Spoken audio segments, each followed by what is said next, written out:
Sinasabi niya dito na mas mabuti pa magsara na lang kayo ng channel nyo kasi bankrupt na.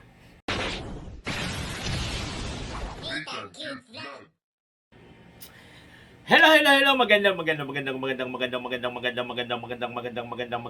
araw po sa inyong lahat. Tuloy ng iyong lingkod, ang pinakamaganda. Charat! So ayan po, nandito naman sa inyong harapan, Dinitang Cute Vlog, para po magbigay ng kuro-kuro opinion dito po sa live ni Kuya Bal, na kung saan, di ba, sinasabi niya dito na mas mabuti pa magsara na lang kayo ng channel nyo kasi bankrupt na. Charot! So panoorin muna natin itong video clip na kinuha natin sa live ni Kuya Bal para mayroon po kayong idea sa mga hindi po nakapanood ng live ni Kuya Bal kahapon ng umaga. Tiyareng! Marami rin pong nade-depress na mga vlogger, yun alam mga kaibigan. Yun ang alam mga kalinga. Marami rin po mga depressed na mga vlogger. Marami rin po. Yung mga vlogger po na na-depress ngayon. Sobrang dami po mga kaibigan.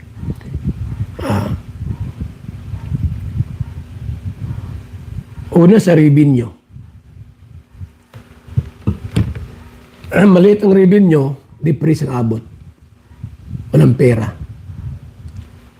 Pag nag-live, ang nanonood di 5 na laang. Depression mga kalinga. Nag-live ka ng 2 oras, ang nanonood di 5 na laang. Minsan 3 na lang nanonood. Nakaka-depression. Walang pang-ayuda. Walang sponsor. Depressed mga kalingap yun. Mabuti pa magsara ng channel. So ayan na nga, Diyos ka na, napanood nyo ba yon? Diba? Sinasabi ni Kuya Bal, marami rin mga nadidepress, diba, na mga kalingap vloggers, o mga vloggers, diba, na, siyempre, of course, realidad, real talk, diba? Kaya tayo nagbablog kasi bakit? Para meron tayong revenue. So wala, Diyos ko dahil magpapaputol ako ng aking lato-lato kung mayroong nagbablog na hindi kailangan ng revenue, di ba? Lahat tayo, wag tayo mag-ipokrito dito. Kailangan natin mag-vlog dahil sa revenue. Mga kemi-kemi lang yung sinasabi lang na libang-libang yung pagbablog. Although mayroon mga maganon-ganon, pero majority talaga is nagbablog dahil sa revenue. Especially sa mga charity vloggers. Kailangan talaga nila ng revenue kasi bakit? Doon po sila kumukuha ng kanilang pang-araw-araw na panggalaw, panggasolina, panggastos o pangbigay ayuda. So saan sila kumukuha? Sa kanilang revenue. Lalo pa po kung walang sponsor. Diba? Ito lang hindi ko lang lubos maisip, nakakalungkot lang na realidad sa mundo ng YouTube. Kung sino yung sikat, kung sino yung malaki ang revenue, doon pa po nagsisiksikan ang mga support, ang mga sponsor. Every time na palipad niya, ang daming palipad. Diba? Pag sikat ka. Pero ang nakakalungkot na realidad, pag hindi ka sikat, na gusto mo rin tumulong sa pamamagitan ng pag-YouTube para doon ka kumuha ng pang-charity mo, doon ka kumuha ng pang-araw-araw na panggalaw, pang-tulong sa mga kabayan. Ikaw itong walang palipad, walang views, walang sponsor.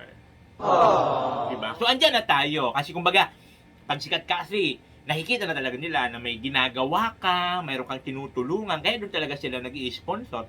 Pero sana naman, di ba, maisip ng iba, na yung mga naggumagawa din ng kaparaanan sa pamamagitan ng pag-YouTube para makapag-charity sila, yun yung dapat na nangangailangan ng tulong ng mga tawag nito, mga sponsor.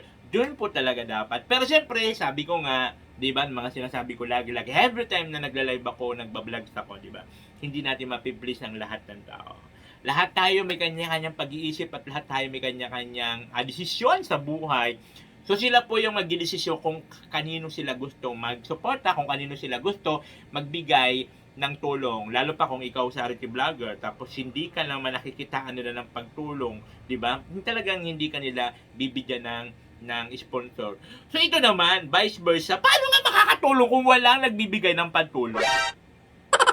Diba? Lalo pa kung doon lang sila umaasa sa pag-YouTube, Keme, Roach, yung mga ganun-ganun, para po makatulong, di ba? So sabi ko nga, advice ko sa mga baguhan lang, tuloy-tuloy ka lang. Kasi tuloy-tuloy ka lang sa ginagawa mo. May manood ba sa hindi ka, mayroon ka dyan isang video na makapagpapa-viral. Kasi totoo yan sinasabi ni Kuya Bal, marami talagang nadidepress ng mga vlog. Diyos ko, marami akong kasabayan before na hindi na tumuloy. Marami akong kasabayan nung hindi pa akong kalingap, nagre-reactor pa lang ako. Ayan po, para po sa mga hindi nakakaalam. Ang iyong lingkod po, bago naging isang kalingap, naging isang reactor din po. Defender po ako ng mga OFW, ng mga minamaltrato, especially sa Middle East, mga minamaltrato ng mga ELL, ng mga amo, at mga pabayang mga agency na walang pakialam, di ba, sa mga kababayan natin, na makuha lang dito, pag na-deployed na kung kani-kanino, hindi man lang ma-monitor, hindi man lang makumusta, yung mga ganun-ganun. Yun po yung content ko before, bago po ako na-discover ni Kuya Bal Santos Matubang. Di ba? At hanggang sa naging reactor na rin tayo ni Kuya Bal before, di ba, hindi pa ako nagiging isang ganap na kalingap, naging reactor na po niya. Kung maalala ko po dati, ang reactors lang po ni Kuya Bal, ako, si Michelle Jafina, si Kuya Red Noveno at ang asawa niya, si Ate Normie. Yun lang po yun ha, dati talaga.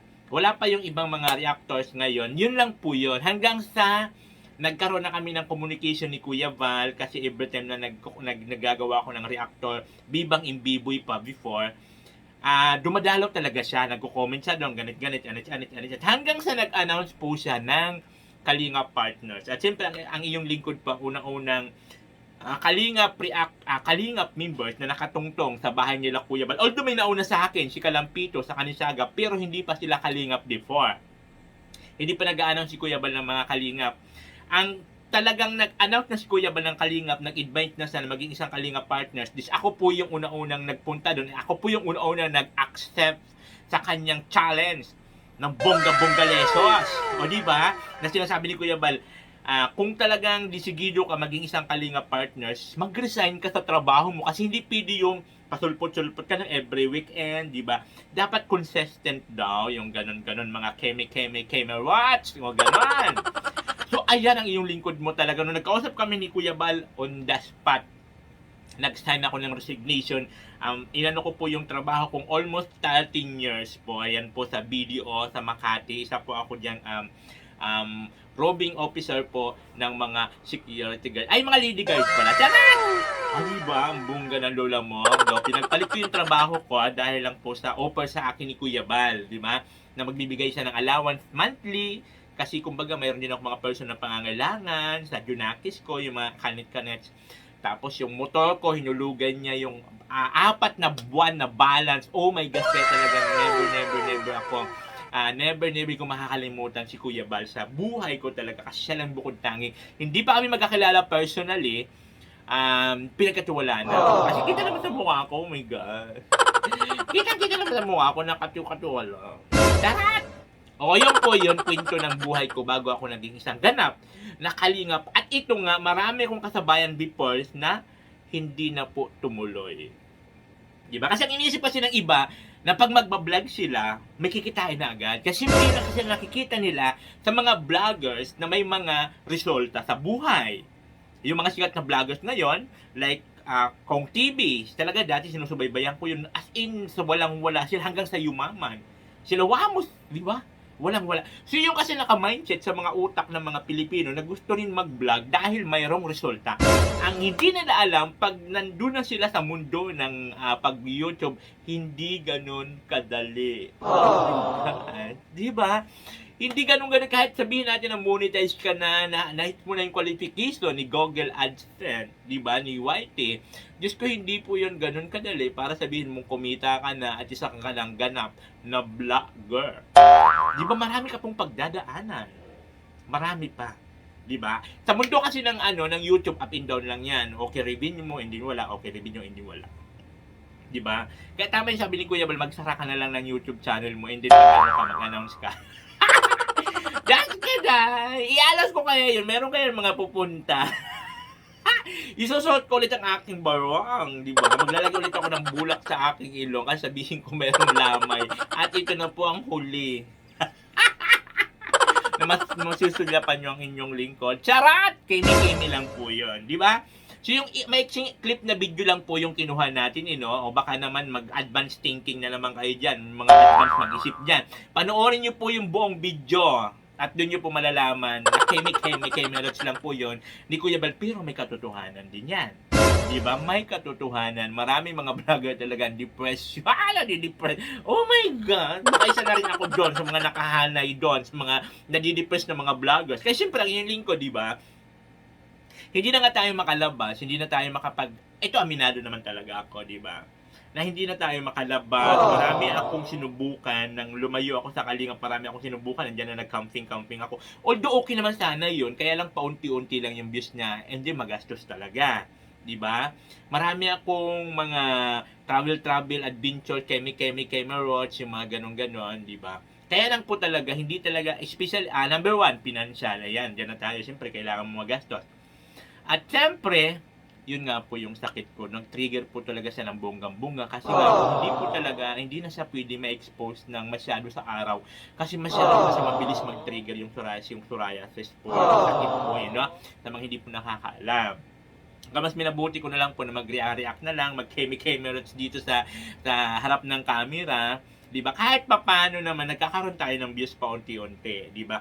So, dito talaga, sa mga ganito kasing gawain, so, suntok na lang sa buwan, kung mayroong ka sponsor. Pero ang iyong likod naman, pag mayroong sakali sponsor, siyempre, pwede naman natin pamahagi yan sa labas. Just in case, diba? So, kaya ko naman sa labas-labas, mamahagi dyan kung kemi-rots. Pwede naman kasi ako gumawa, nasasakyan lang ako. Tapos, pag may madaalan tayo along the road, diba? Pwede tayo mamahagi. Yun na lang siguro. Pero yun talagang mag-i-scout ako ng bunga-bunga lesos. Kasi siyempre, ang sinasalang-alang ko man po dun yung kalagayan ng karamdaman ko. Diba? Pipilitin ko yun. Tapos ako naman agnas diba? Talagang natuluyan na talaga tayo niyan. Diba? Ako na yung buhay na patutuo na ang tao po ay inaagnas. Ay, Diyos ko dahil. So, actually kagabi, hindi ko na malaya na natutulog pala ako, tapos dumudugo-dugo na pala yung ulo ko. At ito pala, actually hindi pa nga ito ni Diyos. Hindi pa na. Actually, ko lang to napansin, kanina lang habang nanonood ako ng live ni Kuya Bal. Sabi sa akin ni Diyos, Papa, ano ito nangyari? Kasi ayan po, may mga patak-patak siya ng dugo. Napansin niyo yan, may mga maliliit na dugo, ayan. Kasi galing po yan sa ulo ko, kasi hindi ko po kasi siya namamalayan minsan habang tulog ako kasi nag-aano sa ulo ko. Ayan po, kung mapapansin, ayan, nagpakalbo na tayo. Yung mga balakoba kasi niya na kumakapal, hindi ko kasi alam, habang tulog pala, kumakamot ako na di ko siya di ko namamalayan, dumudugo-dugo na po yung ulo ko pala. So yun po yung sakit ng iyong lingkod. Patawa-tawa lang tayo, di ba? Patawa-tawa lang, pero meron tayong iniindang sakit, panghabang buhay pa naman din sabi ng doktor. So kailangan lang ng maintenance para hindi siya mag-trigger ng bongga-galisa. Siyempre, sumunod sa mga bawal-bawal. At yun nga po yung number one na pinagbabawal yung pagbilad sa araw. Ma-expose masyado sa mga alikabok. So, di ba? Pang mayaman, sakit niya ako lang. Di ba? Kahit yung mukha natin, mukhang pang bardagulan, mukhang pang pandigmaan yung mukha natin. Pero ang sakit natin, pang mayaman. Diyos ko, dahil. Oh my gosh! Pero enjoy lang natin ang buhay, di ba? Kahit meron tayo, kasi iniisip ko, mayroon pang mas malala. Mayroon pang mas malala na problema kaysa sa akin. Mayroon pang mas malalang sakit kaysa sa akin. Pero sila lumalaban. Di ba ako, kailangan ko lang ng maintenance. Although mayroong kamahalan yung mga pinagpapahid-pahid ko, pero yun nga yun, Diyos ko, papapunta na yata ako sa depression. Kasi paano wala tayong revenue? Paano yung pang araw-araw? Paano yung pang-maintain sa gamot? Oh my gosh! So, tsaga-tsaga lang. And then, of course, tiwala sa Panginoon. Kasi siya naman talaga yung nagbibigay ng siya naman yung nagbibigay na kung talagang nakikitaan kanya, di ba? Talagang sa puso mo yun.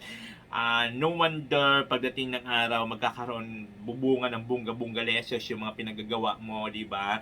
So, ganun tiwala lang, di ba? Tiwala lang sa Panginoon, of course. And siyempre, ang pinaka-importante dyan is wala kang inagrabyado ibang tao. 'Di ba? Wala kang hinahamak ibang tao, wala kang sinasaktan damdamin ng ibang tao, 'di ba?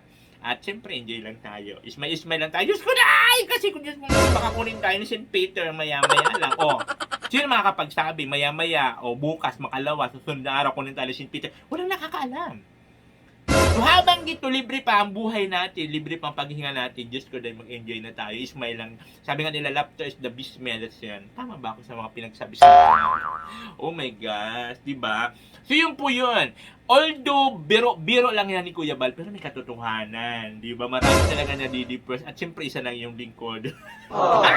Diyos ko dahil. Ako ang pinakamagandang madidepress. Charot!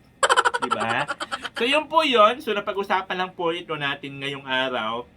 Dito sa video ko yun nga sa live ni Kuya Bal. So sana nag-enjoy kayo sa ginawa kong reaction video no. Sana napangiti ko kayo ng bunga-bunga lesos. Kasi yun naman talaga ginugol ko sa buhay. Every time na humarap ako sa camera, ayoko ng mga dull moment. Ayoko ng mga stress, ng mga pinag-usapan. Gusto ko talaga happy-happy lang. Kasi itong mga pinagagawa ko, inaalay ko po ito sa mga kababayan nating OFW. Na mga nalulungkot sa buhay. Siyempre malayo sa kanilang mga mahal sa buhay. Mga